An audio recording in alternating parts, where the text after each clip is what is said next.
Noob D&D Dad here, and we are going to talk about session 31 of the campaign that I am DMing for my son and my friend and a cousin.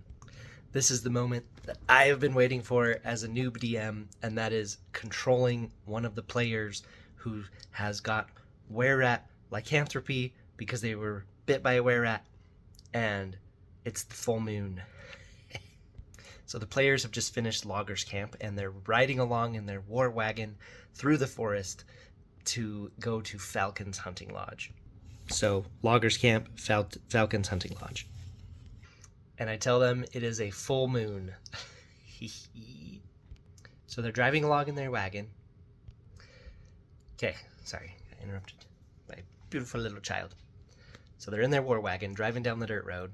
It is a full moon, and the cousin character who got bit is up on the top, manning the rotating ballista turret that was built onto their war wagon at a custom wagon shop in Tribor when they went off the map. And suddenly he's gone. And I think I had his pants be left behind. So he's gone, and they're just like, what in the world?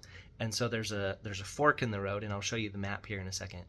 There's a fork in the road, and there's a body, and the body looks like fresh, and there's like blood, and I always like look over at my wife, like if she's here while I'm DMing, to see if she's gonna be mad that I'm describing like graphic stuff to my child. But I have this area be totally foggy, and the way that I kind of justify where a whole bunch of fog suddenly came from is, if you remember in this version of Dragon of Icespire Peak, I made Mount Hotenow go off as a volcano. So up there. And so some of the lava could have gotten into the river and made some mist and fog and stuff. So it's totally foggy. It's dark night. There is the full moon, but they start finding bodies, and so they decide to park their wagon at the entrance. And the way that I describe it is that there's like a clearing, and then they can see little glows of like fire lights, but that's kind of all they can see. And they're kind of freaked out, and as they're sitting there taking forever to decide, I have a scream come from the cabin on the far corner of the opening. So at this point, they have Tybor Wester, who they just picked up at the Loggers Camp. So they make he opts to stay in the wagon, right? Because according to the book, his personality is that he'll do the most cowardly thing. So the party, which is just two people at this point, goes into it's a gypsy camp, just like in this movie. I totally am inspired by the Wolfman movie for this episode. And so they're going into the camp, and it's super foggy. They can only see a few feet in front of themselves. And I decide to start having the wererat just like run through and like scratch at them or whatever, and just do these scary like running through the fog and attacking. And they find another body on their way to this cabin. They decide to just beeline it to where the scream was, right? Being good players and following a juicy DM hook. And they get to the cabin and they knock. And I guess I was just feeling super improv-y. But right then I wrote up a table of 1 through 5, there's no answer. 6 through 10, there's a scream. 11 through 15, there's a who is it? A yell, who is it? And then 15 through 19 is nothing. And 20 is a crossbow bolt is fired out of the house at them. So I think it ended up just being like a who is it kind of a thing. Actually, I don't remember what they rolled, but it doesn't matter. The point is they eventually got, the lady comes to the door and she wants to know who it is, and they said, we heard her scream, we want to help. She asks about her husband Charlie, who just went out to go investigate what's going on, and she describes him, and it is the exact description of the body that they just passed on their way over there. And so my friend offers to go retrieve the body for her. And I'm just like, dang, that's noble. So they go back out there to retrieve the body, and it's gone. He is reanimated as a wererat lycanthrope. Anyway, so as they're investigating, they go over to the little tents with little fires that are still going, and they check. There's one of them is clean, and then the other one has like blood all over it, And it was so fun just like painting the mood of this episode. And it's not in here at all, but what is in here are wererats. So if you could get wererat lycanthropy, and it says, where does it say it? Somewhere that the DM would gain, a player character cursed with wererat lycanthropy becomes an NPC under the DM's control on nights of the full moon. So in the book, there's no lycanthropy player level, so I just made one up, and it was so fun.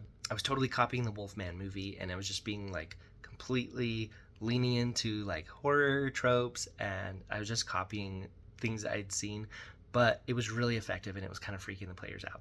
Well, my son was freaked out. My friend was just like, "You're copying Wolfman, this is awesome."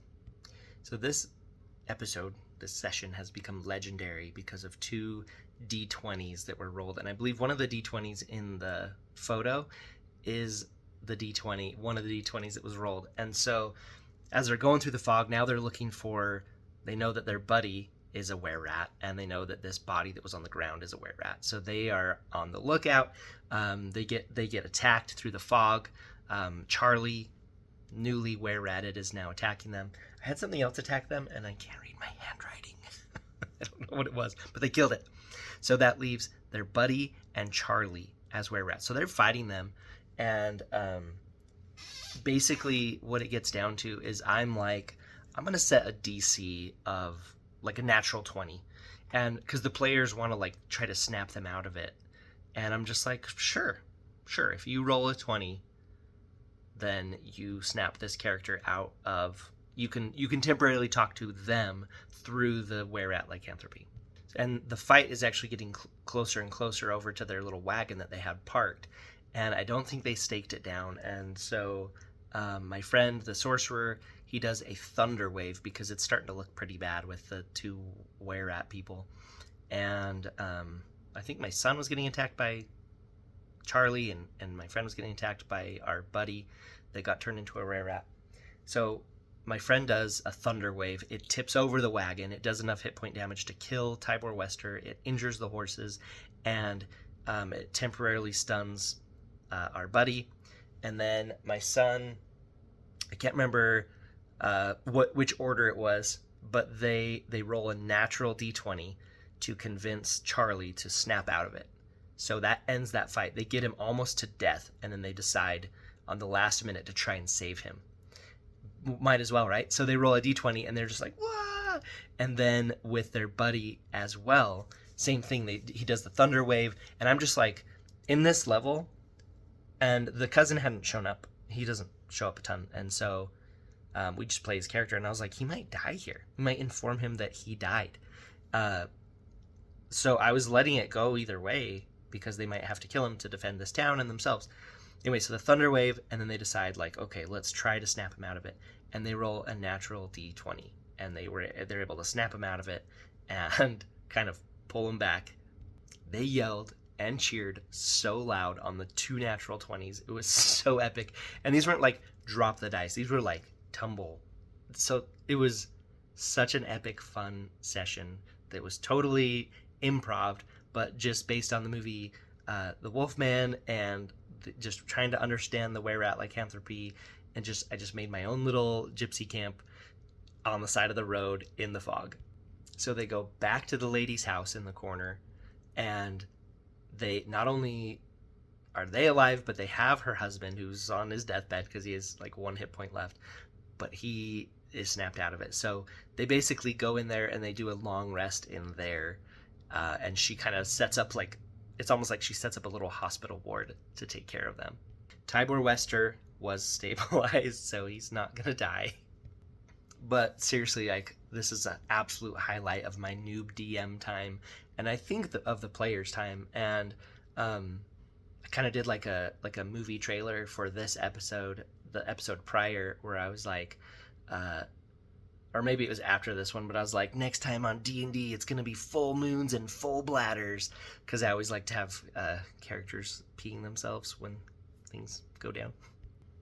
Anyway, absolute blast, absolute highlight. 2 natural D20s, So incredibly fun. This has been session 31 of my son's campaign that I'm DMing for. I'm also DMing for a group of Army veterans, so stay tuned if you like this kind of thing, and let me know what you think. And if you've done any wererat or lycanthrope shenanigans, I would absolutely love to hear about it. So thanks for watching, and we'll see you on the next one. Bye.